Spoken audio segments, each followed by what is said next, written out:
तो आज से हम लोग स्टार्ट करते हैं क्लास 6 के फिजिक्स का फर्स्ट लेसन और इसका नाम है motion and measurement of distances. तो इसमें हम लोग स्टडी करेंगे कि मोशन क्या होता है और डिस्टेंसेस को कैसे हम लोग मेज़र करते हैं। मोशन को हिंदी में गति कहते हैं, मेजरमेंट का मतलब मापन होता है और डिस्टेंसेस का मतलब दूरियां होता है, यानी कि गति एवं दूरियों का मापन। तो इसे हम लोग आज से स्टार्ट करते हैं। सबसे पहले हम लोग ये स्टडी करने वाले हैं कि मोशन क्या होता है। अब जस्ट एग्जांपल समझिए अपने लाइफ से कि किन चीज़ों को आप देखते हैं मोशन में। जैसे कि जब आपके फ्रेंड या खुद जब आप रनिंग करते हैं, वॉक करते हैं, तो आप होते हैं मोशन में। ऐसे ही जब हॉर्स जो है वो भी जब रनिंग कर रहा होता है तो उस समय वो भी होता है किसमें, मोशन में होता है।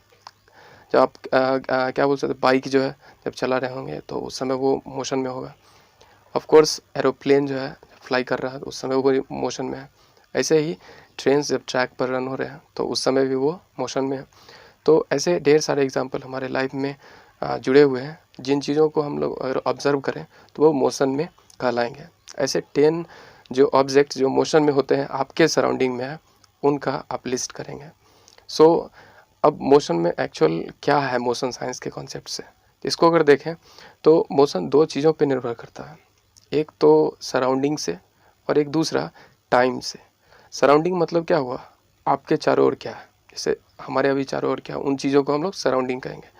तो कोई भी ऑब्जेक्ट को हम लोग मोशन में कहेंगे, इसके लिए ये ज़रूरी है कि दो चीज़ों का हमको उससे रिलेटेड चीज़ों को पता होना चाहिए, जैसे उसका सराउंडिंग क्या है और कितने टाइम के लिए उसको हम लोग ऑब्ज़र्व कर रहे हैं।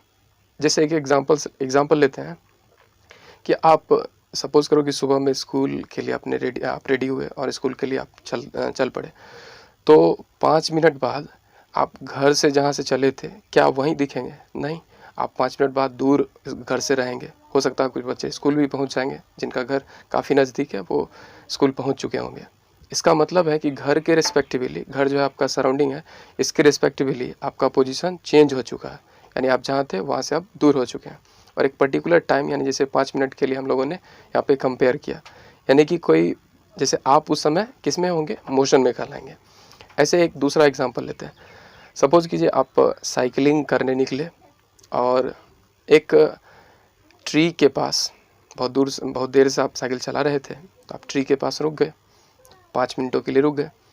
अब 5 मिनट के लिए अगर आपका मतलब पोजीशन देखा जाए तो क्या आपका कोई पोजीशन चेंज हुआ? नहीं हुआ। ऑफ कोर्स आप एक जगह पे बैठे रहे। इसका मतलब आपका सराउंडिंग फिर क्या है, तो वहाँ पे आपका ट्री एक तरह से आपका सराउंडिंग हुआ। तो ट्री के रेस्पेक्टिवली और 5 मिनट अगर हम लोग टाइम फ्रेम जो लिए, टाइम का जो एक रेंज लिए, इस दोनों की तुलना में आपका पोजीशन एक ही जगह रहा, यानी कि आप हुए उस समय रेस्ट में।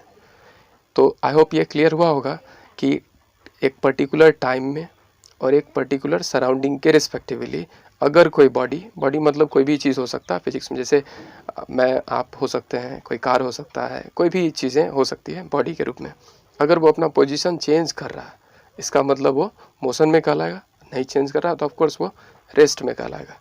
तो आई होप ये बेसिक आइडिया आपको क्लियर होगा। एक टेक्स्ट बुक से हम लोग देखते हैं इसके आइडिया को और अच्छे से। The act of moving from one place to another is called motion, यानी कि एक प्लेस से दूसरे प्लेस की तरफ मूव होना, यही मोशन कहलाता है। A body is said to be in motion if it change its position with respect to time and its surroundings. अब देखिए कि कोई बॉडी मोशन में कहलाएगा, कब कहलाएगा? तब जब ये अपना पोजीशन चेंज कर रहा होगा, किसके रिस्पेक्टिवली? तो टाइम के रिस्पेक्टिवली एंड इसके सराउंडिंग के रिस्पेक्टिवली।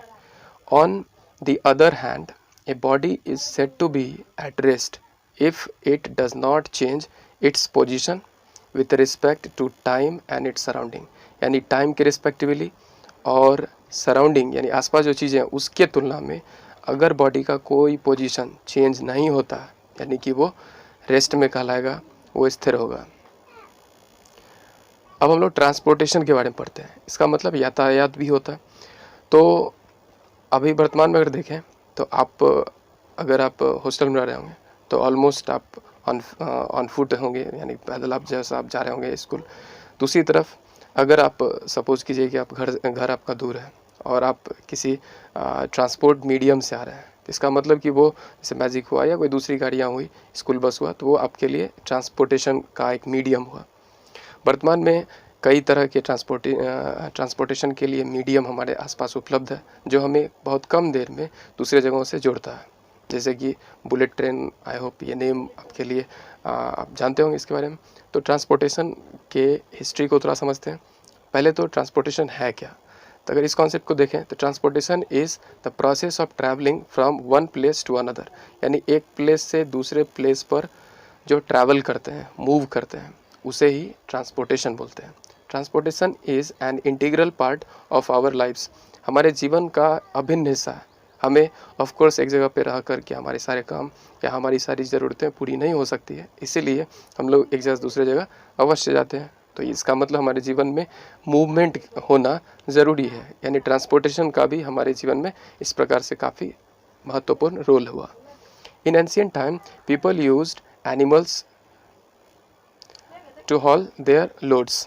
तो प्राचीन काल की बात है, लोगों ने सबसे पहले तो अपने ही बॉडी पर सपोज लोड जो है वो कैरी करके ले जाते होंगे। बाद में चल करके उन्होंने एनिमल्स को डोमेस्टिकेट करना शुरू किया, और डोमेस्टिकेट करने से उनको फ़ायदा क्या हुआ कि अपने सामान को या उस पर खुद भी लोड होकर के वो एक जगह से दूसरी जगह जा सकते थे। यानी कि प्राचीन काल में ट्रांसपोर्टेशन के लिए किसका उपयोग किया गया, तो एनिमल्स का यूज़ किया गया। वैसे एक क्वेश्चन है कि फर्स्ट डोमेस्टिकेटेड एनिमल का क्या नाम है, तो काऊ है।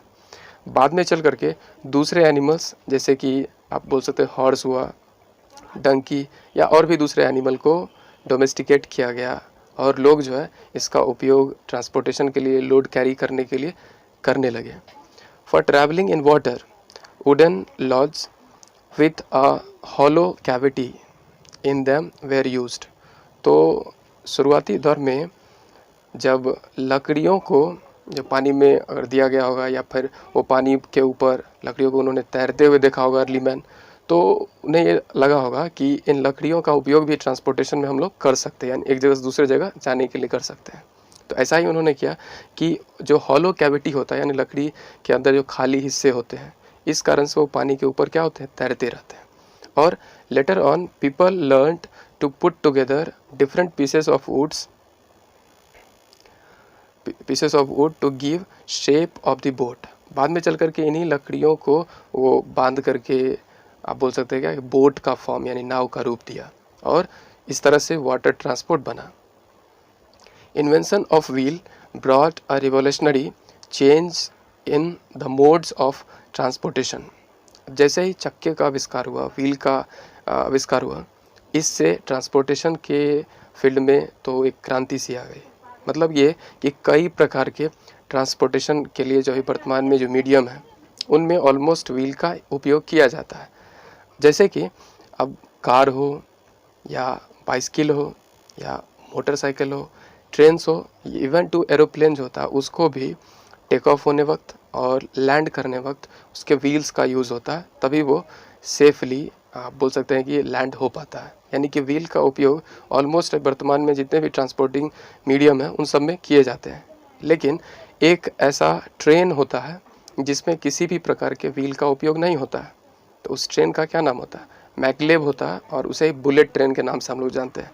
वो कुछ इस तरह समझिएगा कि दो, आप जानते हो मैग्नेट के दो पोल होते हैं, एक नॉर्थ और दूसरे साउथ पोल, और समान जो पोल होते हैं वो रिपेल करते हैं एक दूसरे को, और यानी कि लाइक पोल जो होते हैं, एक जैसे वाले जो पोल होते हैं, वो एक दूसरे को क्या करते हैं, रिपेल करते हैं, दूर करते हैं। इसी मेथड का उपयोग किया जाता है कि जो ट्रेन होता है उसके निचले वाले सरफेस में और ट्रैक जो होता है उसके सरफेस में, दोनों में सेम पोल का यूज़ किया जाता है, और इस तरह से ट्रेन जो है वो बिना ट्रैक पर टच हुए, बिना व्हील का उपयोग किए हुए वो मूव हो सकता है।